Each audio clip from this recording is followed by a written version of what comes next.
అందరికీ నమస్కారం అండి. నా పేరు డాక్టర్ రాకేష్. ఇప్పుడు మనము సొసైటీలో మోస్ట్ కామన్గా మనం ఫేస్ చేసే ప్రాబ్లం యాంటీ మైక్రోబియల్ రెసిస్టెన్స్ అంటాము.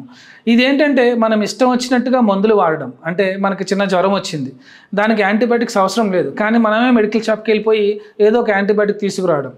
అర్హత లేనటువంటి వైద్యులు, ఆర్ఎంపీలు ఇలాంటి అర్హత లేనటువంటి వైద్యులు యాంటీబయాటిక్స్ ఇష్టానుసారంగా ప్రిస్క్రైబ్ చేయడం వల్ల ఏమవుతుందంటే మన శరీరం కానివ్వండి, సొసైటీ కానివ్వండి, ఈ మందులకి రెసిస్టెన్స్ వచ్చేస్తుంది అనమాట. అంటే యాంటీబయాటిక్స్ మన మీద పని చేయవు.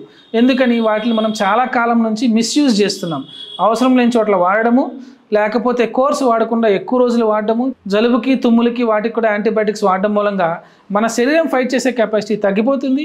అలాగే బ్యాక్టీరియా ఏదైతే ఉంటాయో ఫ్రీక్వెంట్గా మందులకి ఎక్స్పోజ్ అవడం వల్ల అవి స్ట్రాంగ్ అయిపోతున్నాయి. దీన్నే మనం మెడికల్ టెర్మినాలజీలో యాంటీ మైక్రోబియల్ రెసిస్టెన్స్ అంటాం. సో మీరు ఒకటి గుర్తుంచుకోండి, మీ వయసు పెరిగే కొద్దీ మీరు ఎప్పుడైనా సరే యాంటీబయాటిక్స్ తీసుకోవాలంటే ఒక డాక్టర్ సలహా, ప్రాపర్గా క్వాలిఫైడ్ ఎంబీబీఎస్ డాక్టర్ సలహా తీసుకుని మాత్రమే యాంటీబయాటిక్స్ వాడండి.